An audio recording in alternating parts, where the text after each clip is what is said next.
E aí, pessoal, simbora? Então, olha lá. Impedimento e incompatibilidade, vamos revisar o macete. Eu faço questão de ir fazendo com você aqui, né, em vez de deixá-lo pronto. Vem para cá, porque é importante você ver também como a gente vai montá-lo. Então, olha aqui, gente. Escrevemos incompatibilidade. Não tenho pressa nenhuma em mostrar isso para vocês, tá? Porque isso aqui caiu em quase todas as provas. Só em 3 provas isso não caiu. Então, grande chance de cair na sua também. Incompatibilidade, aqui eu escrevo impedimento. Na incompatibilidade, eu faço uma setinha para cima, escrito definitivo, que vai gerar o cancelamento. Faço uma setinha para baixo, escrito temporário, que vai gerar uma licença. No impedimento, eu faço uma setinha para cima e escrevo é membro do Legislativo. Para quem assistiu o meu curso completo, eu fiz isso daqui de cor diferente, mas eu vou mostrar também que nem precisa, é só você marcar assim, ó, com um retângulozinho, porque vai ser uma pergunta de exceção. Se for, gente, nós acabamos de ver que ele pode advogar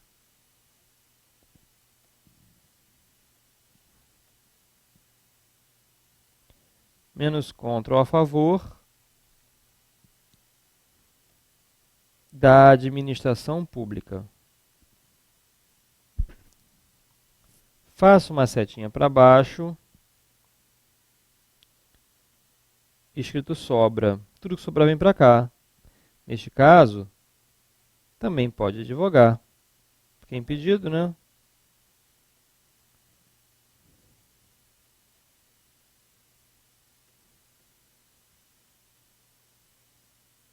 Menos contra a fazenda que o remunera. Menos contra a fazenda que o remunera. Tá? A fazenda pública, né, que o remunera. Assim como tem a pergunta aqui para baixo, também tem a pergunta lá para cima.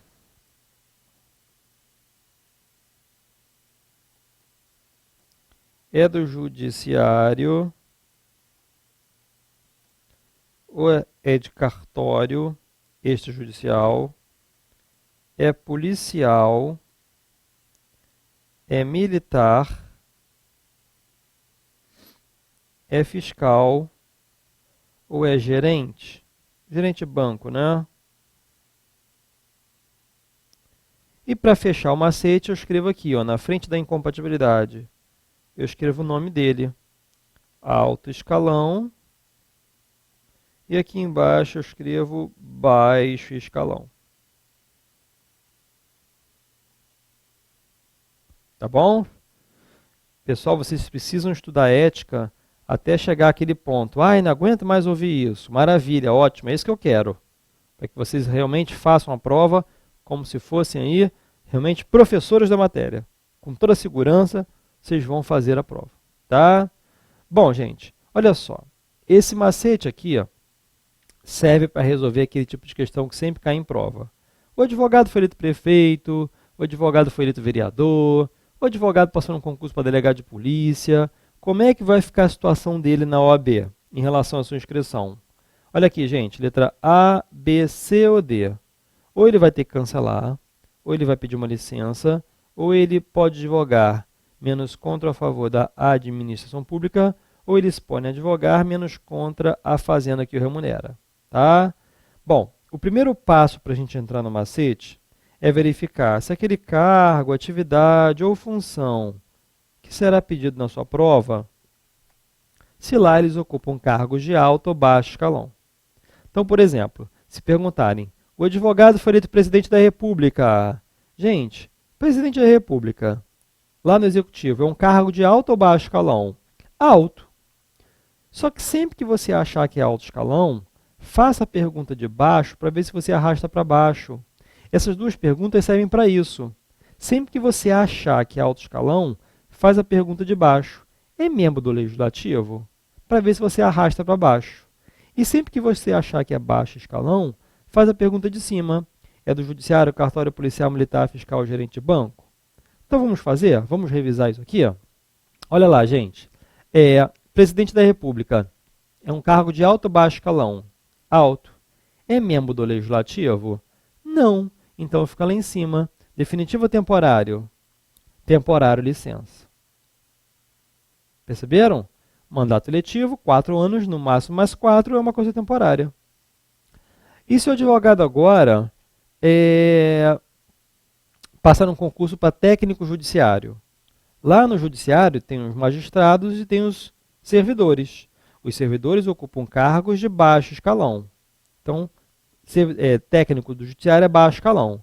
Mas é do judiciário, cartório policial, militar, fiscal, gerente? É do judiciário, então muda de lado, gente. Ele vai para o alto escalão, porque caiu na pergunta de exceção. Definitivo ou temporário? É definitivo, porque é concurso público, cancelamento. E o advogado que passa no concurso para delegado de polícia? Alto ou baixo escalão? Gente, na polícia, o delegado, ele ocupa um cargo de alto escalão, ele é autoridade policial. Alto escalão. É membro do Legislativo? Não. Então fica lá em cima mesmo. Definitivo ou temporário? Definitivo, porque é concurso público, cancelamento. E o advogado que passa no concurso para agente da Polícia Federal? Lá na Polícia Federal, o agente ocupa um cargo de baixo escalão. O escrivão também. O delegado é que é alto, né? Bom, o escrivão da Polícia Federal, o agente, cargo de baixo escalão. Mas é do Judiciário, Cartório Policial, Militar, Fiscal, Gerente? Sim, ele é policial, então sobe para o alto escalão. Definitivo ou temporário? Definitivo, que é concurso público, cancelamento. Ou seja, o advogado que passar no concurso para agente da Polícia Federal vai ter que cancelar a sua inscrição. Tá? Outro, gente, o advogado que fez o concurso agora para auxiliar administrativo da Prefeitura de Salvador. Auxiliar administrativo da Prefeitura de Salvador. É um cargo de alto ou baixo escalão? Baixo. É do Judiciário, Cartório Policial, Militar, Fiscal, Gerente de Banco? Não, fica aqui embaixo. Qual dos dois? Sobra. Pode advogar, menos contra a fazenda que remunera. Ou seja, ele pode advogar, menos contra o município de Salvador. Depois, o advogado que é eleito deputado federal. Alto ou baixo escalão, gente? Deputado federal. Deputado federal, alto escalão. É membro do Legislativo? Não, né? Ou é? Claro que é. Então pode advogar, menos contra a favor da ação pública. E o advogado que foi eleito vereador? Gente, vereador. Se você entende que vereador é alto escalão, porque às vezes a gente confunde, tá? É por isso que existem as perguntas de exceção. Se você entende que vereador é alto escalão, qual é a pergunta que eu faço? É membro do Legislativo? É. Se você entende que vereador é baixo escalão, é do Judiciário, Cartório, Policial, Militar, Fiscal, Gerente de Banco? Não, fica aqui embaixo. Qual dos dois? É membro do Legislativo. Tá legal? Beleza? É isso aí. Bom, gente, com esse macete vocês podem colocar 1000 exercícios aí que vocês vão acertar. Mas existem alguns casos que vocês terão que memorizar. Olha aqui, gente. Existem casos que são exceções ao macete. Tá? Bom, a primeira exceção é a seguinte. O artigo 28, inciso 1º, na parte final, diz que os membros da mesa do Poder Legislativo são incompatíveis. Diferente do que diz o artigo 30, parágrafo único do Estatuto. Aliás, desculpa, 30, inciso 2º. O artigo 30, inciso 2º, é aquele que está no macete. Olha aqui, ó, membros do Legislativo são impedidos. Vereadores, senadores, deputados estaduais, deputados distritais, deputados federais, são todos em situação de impedimento. Só que depois que a pessoa entra para o Legislativo, né, como vereador, deputado, senador, depois eles podem passar a integrar a mesa diretora. Como integrante da mesa diretora, a situação deles será de incompatibilidade. E como é temporário, vai gerar o quê? Vai gerar uma licença. Beleza? É isso aí. Então, cuidado, porque ele vai sair daqui e vai para cá. É uma exceção. Segunda exceção, gente. Artigo 30, parágrafo único do Estatuto. Professor de Direito é livre para advogar. Como assim? Olha aqui.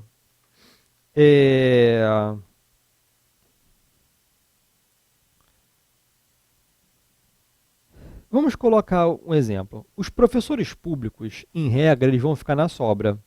Por exemplo, vamos imaginar que eu, advogado, eu faça também faculdade de letras, português e literatura, e preste um concurso público para ser professor de língua portuguesa do município do Rio de Janeiro.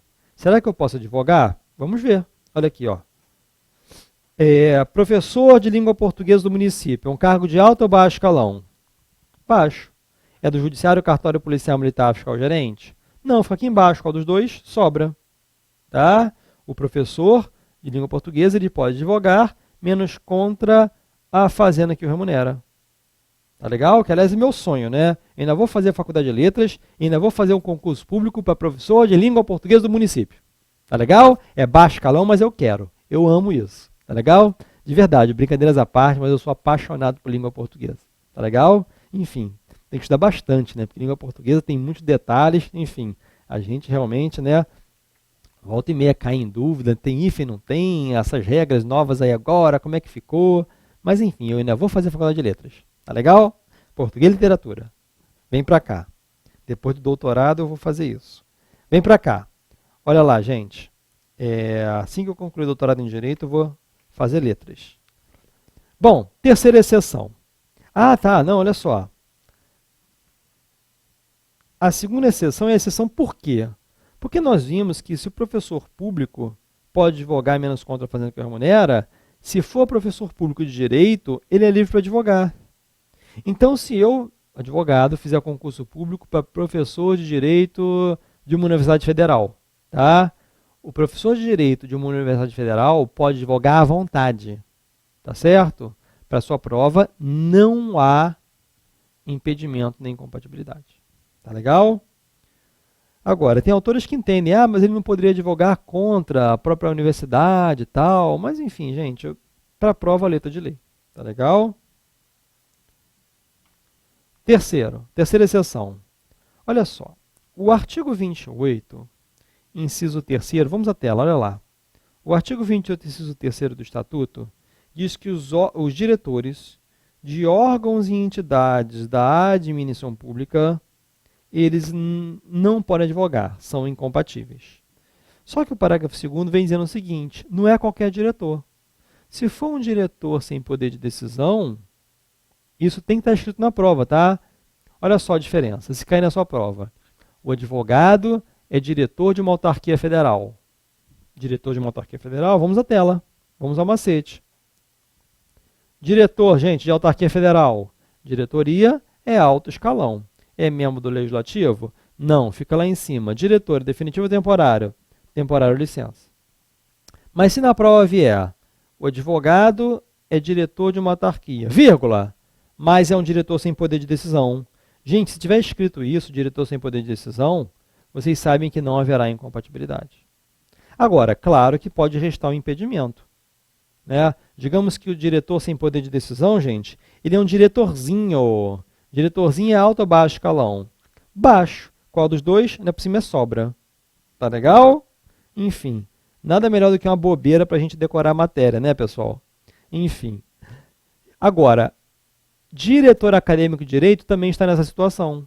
Por quê, gente? A exceção é para os advogados que quiserem ser professores de direito ou se crescerem profissionalmente, passarem a ser diretor acadêmico de direito, eles podem advogar à vontade, gente. Porque senão muitos advogados não iam querer dar aula em faculdades públicas, alegando que iam perder causas. Tá bom? Iam perder clientes. Bom, quarta exceção. É o caso do artigo 29 do Estatuto, Procurador-geral tem exclusividade para o desempenho do cargo. O que é isso, gente? Vamos revisar? Nós sabemos que a advocacia pode ser pública ou pode ser privada. A advocacia privada são os departamentos jurídicos de empresa privada, os escritórios de advocacia. E a advocacia pode ser pública? Defensoria Pública, Advocacia Geral da União, Procuradoria do Estado, Procuradoria do Município, Procuradoria Autárquica, Procurador da Fazenda Nacional. Gente, pelo amor de Deus, olha só. Para a sua prova, todos os advogados públicos têm que ter carteira da OAB. Ah, Paulo, mas eu conheço um defensor público e não tem? Não interessa como é o mundo real. Você não vai fazer concurso para Defensoria Pública agora? Se fosse fazer, aí você marcaria que defensor público pode cancelar a OAB, porque lá se aplica a Lei Complementar 80 de 12 de janeiro de 94. Só que aqui é o Estatuto, Regulamento Geral e Código de Ética. Olha só, os advogados públicos têm que ter carteira da OAB, pagar anuidade, podem ser eleitos presidentes, conselheiros da OAB. A sua prova é isso. Agora, procurador do Estado e procurador do município, eles não vão te perguntar em prova, porque tem estado que eles podem advogar por fora, tem estados que não podem. Tem município que pode, tem município que não pode. Como a prova da OAB é uma só para o Brasil todo, eles não podem perguntar isso. Mas o que eles podem te perguntar? O que está no artigo 29, gente. Uma coisa é certa. Vamos supor aqui, vou pegar o exemplo do Rio de Janeiro. Aqui, procurador do Estado pode advogar menos contra o Estado. Só que se ele for eleito procurador-geral do Estado, ele só pode advogar na procuradoria. É uma situação sui generis, porque ele não vai ser impedido, não vai ser incompatível. Digamos que é um impedimento sui generis, como eu chamo no meu livro. Porque a lei não diz o que é, aí eu tenho dito que isso é um impedimento sui generis. Tá? Porque é um impedimento diferente daqueles do artigo 30. Mas para a sua prova, gente, a resposta pode ser, como já caiu 3 vezes isso. Aliás, vocês sabem que para ser procurador-geral do município nem precisa de concurso público. O prefeito pode nomear um advogado e ser procurador-geral do município. Então vamos supor, aliás, vou pegar o exemplo do nosso colega professor aqui, Rafael Tonassi, advogado, e até algum tempo atrás era procurador-geral de um município de Nova Iguaçu, né? um dos municípios aqui do estado do Rio de Janeiro. Tá? Como será? Se fosse uma questão de prova, Rafael Tonassi, advogado, com inscrição no Rio de Janeiro, foi eleito pelo prefeito de Nova Iguaçu como procurador-geral do município. Como ficará sua advocacia? A resposta poderia ser, sua advocacia ficará limitada, claro, porque antes ele podia advogar à vontade, mas agora ele só pode advogar dentro da procuradoria. Ficou limitada. Ou então a resposta poderia ser, Rafael terá exclusividade para ser procurador-geral, não podendo advogar particularmente por fora. Manterá sua instituição na OAB porque é advogado público. Poderia ser também assim. Tá legal? Ainda que temporário. Não é licença não, tá bom? Bom, a quinta exceção, gente, caía muito quando era a banca do CESP. Olha, o meu palpite é que isso aqui vai cair na sua prova.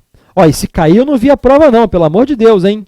Tá? É porque eu não sei como é que eles não pediram isso até hoje na banca FGV, gente. Isso aqui caía toda hora quando era a banca do CESP. Presta atenção, se liguem, meu palpite para a sua prova. Olha só. O artigo 28, inciso 2º do Estatuto, diz que os juízes não podem advogar. Só que vocês já viram concurso para juiz eleitoral? Não existe concurso para juiz eleitoral. Os TREs e o TSE, ele é formado por juízes eleitorais. Mas, como nós lembramos aqui, não existe concurso para juiz eleitoral. Tem juízes de direito, lá do fórum, que vão acumular essa função. Vão ganhar o subsídio mensal, mais uma graninha para serem também juízes de direito. Tá?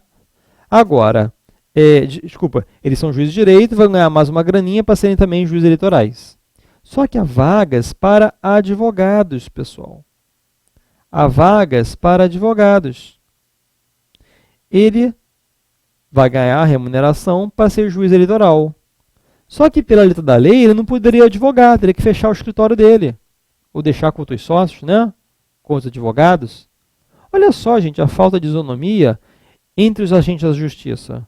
O juiz vai ganhar 2 vezes e o advogado vai ganhar só uma vez? Uma remuneração?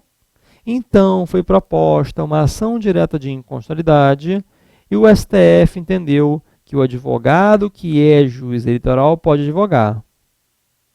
É claro que ele não pode advogar na justiça eleitoral, né, gente? Porque ele não pode ser advogado e juiz ao mesmo tempo, né, no mesmo tribunal. Agora, cuidado, porque sempre que caía isso na banca FGV, a resposta era a cópia da sua notinha de rodapé do seu vademecum. Se você pegar o seu vademecum, vai estar lá dizendo o seguinte, ó, o STF entendeu que juiz eleitoral pode advogar. Ou o STF pode entender que não há incompatibilidade para juiz eleitoral.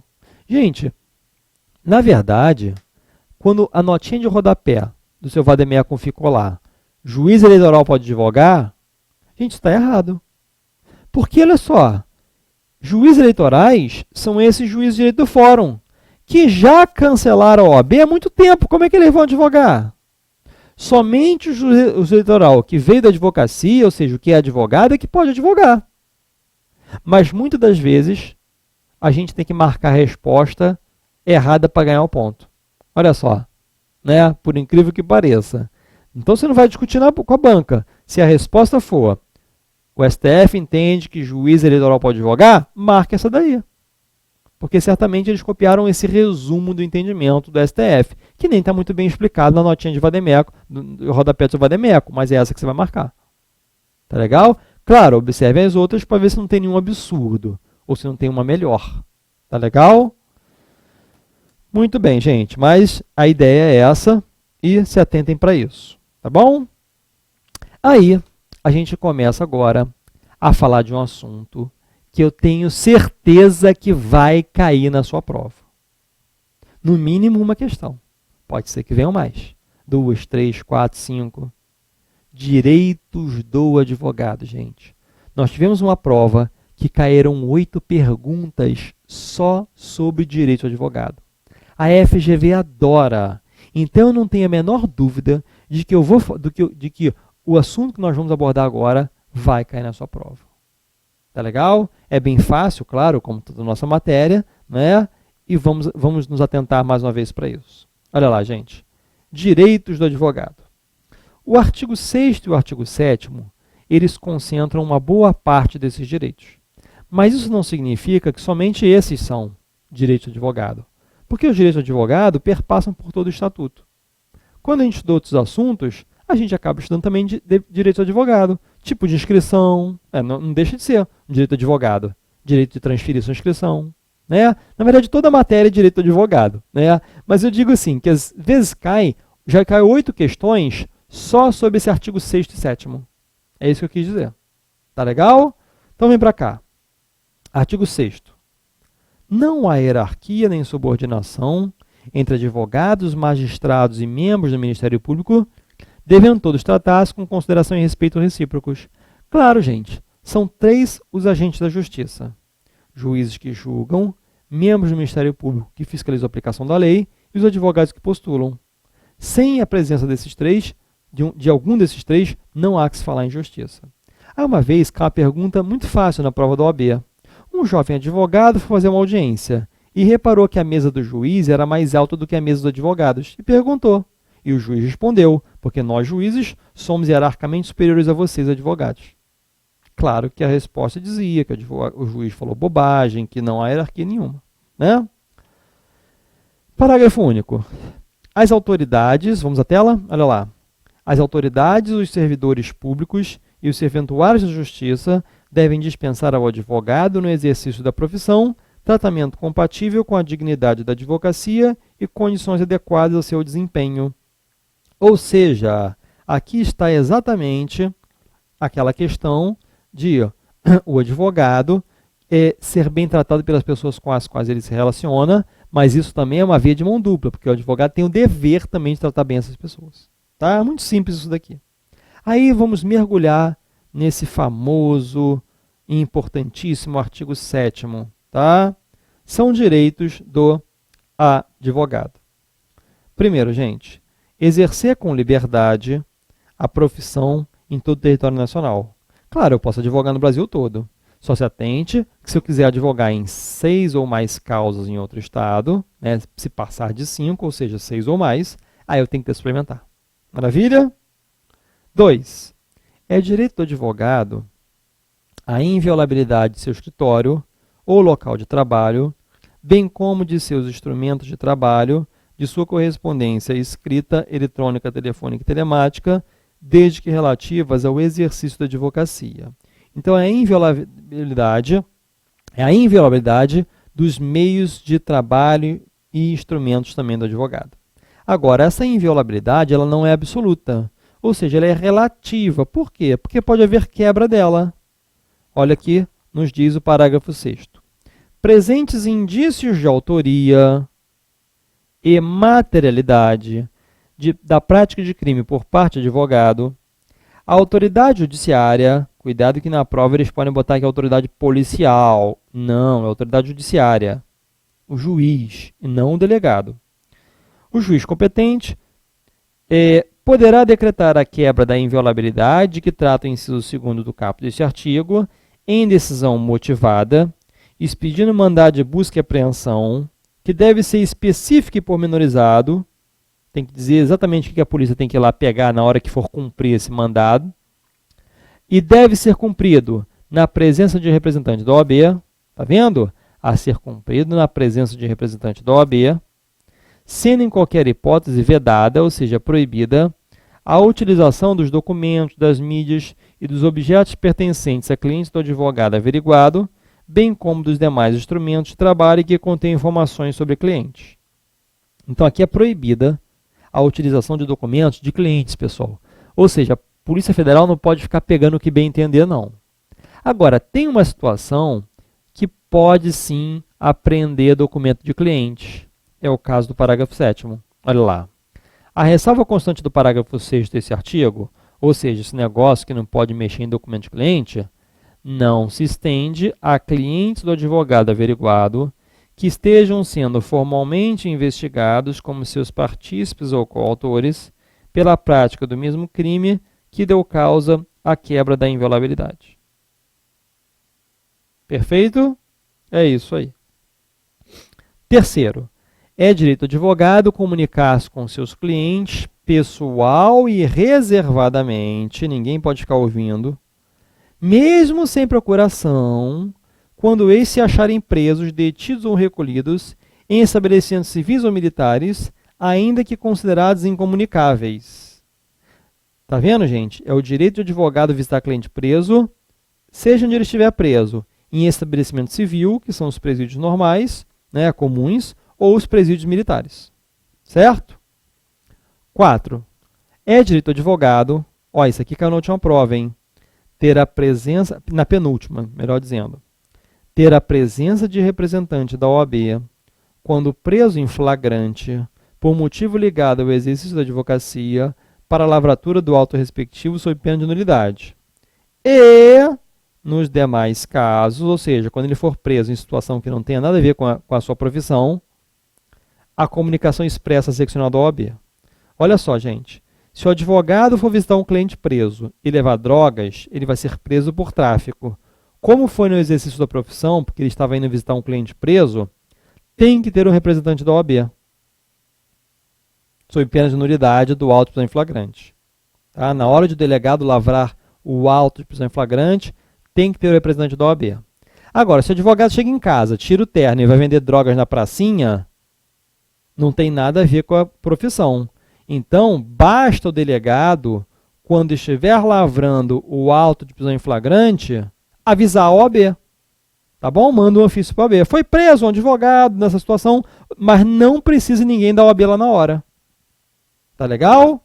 Lembrando que esse inciso 4º tem que ser combinado com o parágrafo 3º, que diz que o advogado só pode ser preso em flagrante no exercício da profissão se o crime for inafiançável.